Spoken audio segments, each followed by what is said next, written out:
جڑاوالا میں قرآن پاک کی بے حرمتی اور توہین رسالت کا واقعہ جو آپ پیش آیا ہے، یقیناً ہر مسلمان کا دل اس پہ رنجیدہ ہے اور تکلیف ہے۔ اس کی مذمت میں سمجھتا ہوں یہ الفاظ چھوٹے ہیں مذمت والے،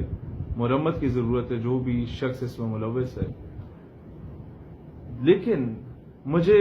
دو تین چیزیں میں آپ کے سامنے رکھنا چاہتا ہوں، یہ غور سے سنیے گا، اور میری بات اہمیت کے حامل اس لیے ہے کہ گستاخانہ خاکوں کے خلاف چاہے فرانس میں شائع ہوں یا ہالینڈ میں شائع ہوں، جو پہلے احتجاج جب بھی ہوئے ہیں اور OIC اور UN میں جب بھی ریزولوشنز پاکستان کی جانب سے پیش کی گئیں اور اسلاموفوبیا کی جانب کے اگینسٹ پیش کی گئیں، اسلام کے خلاف سازشوں کے اگینسٹ پیش کی گئیں، تو اس کے پیچھے ہمارے دھرنے ہوتے تھے پاکستان نظریاتی پارٹی کے، اور پاکستان نظریاتی پارٹی سے پہلے اسٹیٹ یوتھ پارلیمنٹ کا جو پلیٹ فارم ہم لیڈ کر رہے تھے اس سے ہوتے تھے۔ دیکھیں، نمبر 1 یہ کہ اگر آپ کسی پہ کفر کا فتویٰ یا کیا کہتے ہیں، اکثر ائمہ کرام سے ہم نے سنا ہے، اگر یہ بات غلط ہے تو آپ تصحیح بھی کر لیجئے گا، کہ اگر آپ گستاخی کا فتویٰ یا اگر آپ کفر کا فتویٰ کسی پہ مفت میں داغ دیتے ہیں اور وہ ثابت نہیں ہوتا تو وہ الٹ آپ کے اوپر آ جاتا ہے۔ نمبر 2 یہ کہ جو جڑاوالا میں معاملہ پیش آیا ہے، جو پکچرز لگائی جا رہی ہیں کہ جناب ایک بندے نے ایک تحریر لکھی ہے گستاخانہ، اس کے اوپر اپنی پکچر بھی لگا دی ہے، میں نے آج تک کبھی تاریخ میں ایسا کام نہیں دیکھا، نمبر 1۔ نمبر 2، اس نے اپنا موبائل نمبر بھی دیا ہوا ہے۔ اب دو چیزیں سامنے آ رہی ہیں کہ کیا یہ گھر سے برآمد ہوا یہ سارا مال، یا جو اس نے لکھا ہوا تھا، یا یہ باہر گلی میں پڑا ہوا تھا۔ یہ دو چیزیں سامنے آ رہی ہیں۔ اگر گلی میں پڑا ہوا تھا تو کون ایسا بیوقوف ہے جو اپنا نمبر لکھتا،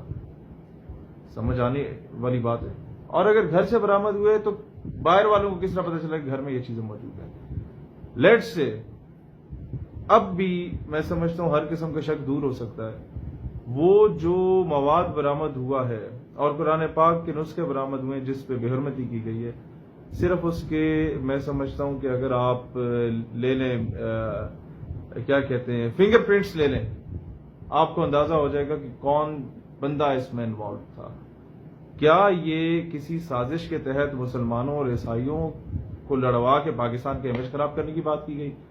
یا کیا یہ واقعی اس شخص نے کیا جس پر الزام عائد ہے، یا کیا یہ اس شخص کو کسی جال میں پھنسانے کے لیے، نفرت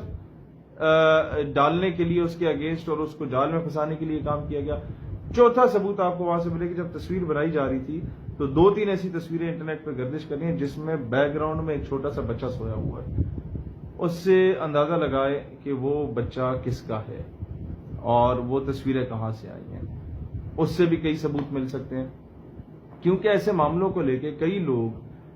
جو ہے وہ اپنی دکانداری چمکاتے ہیں، کئی لوگ اپنی سیاست چمکاتے ہیں، کئی لوگ پیسے کے چکر میں 2 نمبریاں کرنے لگ جاتے ہیں۔ بڑے بڑے لوگوں کو موقع مل جاتا ہے کہ وہ اپنی دکان چمکانے آ جائیں، اور جب بغیر تحقیق کے کوئی عمل شروع ہو جاتا ہے تو اس سے کیا ہوتا ہے کہ جو اصل میں 295C کے مرتکب ٹھہرے ہیں لوگ، اور جو لوگوں نے واقعی گستاخیاں کی ہیں، ان کے کیس کے لیے بھی آپ ایک ریلیف پہنچانا شروع کر دیتے ہیں ان لوگوں کو اپنی بیوقوفیوں کی وجہ سے۔ اب مجھے یہ بتائیں، لیٹس سے وہی بندہ انوالوڈ تھا، اگر وہ انوالوڈ خود تھا تو گرجا گھر کو جلانے کی کیا تک بنتی تھی جس میں تورات، زبور، انجیل موجود ہوتی تھی؟ مجھے صرف اس چیز کا جواب دیں، کس بندے نے اور کن کن لوگوں نے اس پہ اکسایا؟ اس پہ بھی تحقیقات ہونی چاہیے کہ گرجا گھر کس کس لوگوں نے جلایا، تحقیقات کی جائیں کہ وہ بھی آسمانی کتب ہیں جن کو جلایا گیا تحریف شدہ ہیں یا نہیں ہے، یہ ایک الگ چیز ہے۔ آسمانی کتابیں ہیں، ان کو جلایا گیا، پاکستان کا امیج خراب کیا گیا۔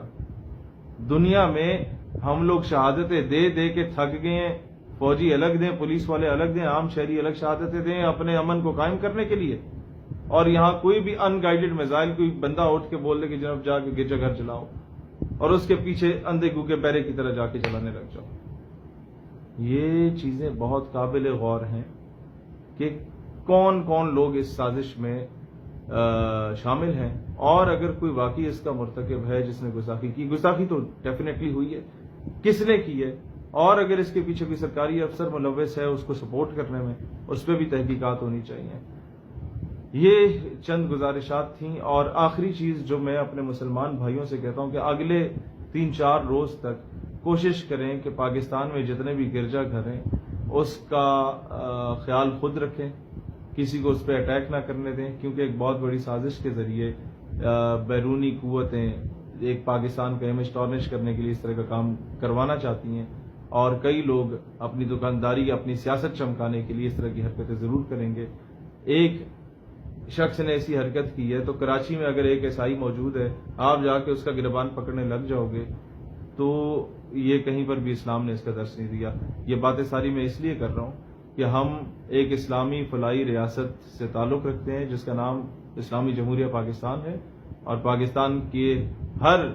اس کی ریاست کی ذمہ داری بنتی ہے کہ وہ اقلیتوں کے حقوق کا تحفظ کرے۔ یہ چیزیں بہت ضروری ہیں، اور اسی طریقے سے اس ریاست کی ذمہ داری بنتی ہے کہ جس شخص نے بھی گستاخی کی ہے اس کو صرف پکڑے نہیں، گستاخی جب پروو ہو جائے تو فل فور پھانسی پہ اسے چڑھایا جائے، بجائے اس کے کہ آسیہ ملونہ کی طرف پھر حوالے کر دیا جائے۔ پاکستان ہمیشہ زندہ باد۔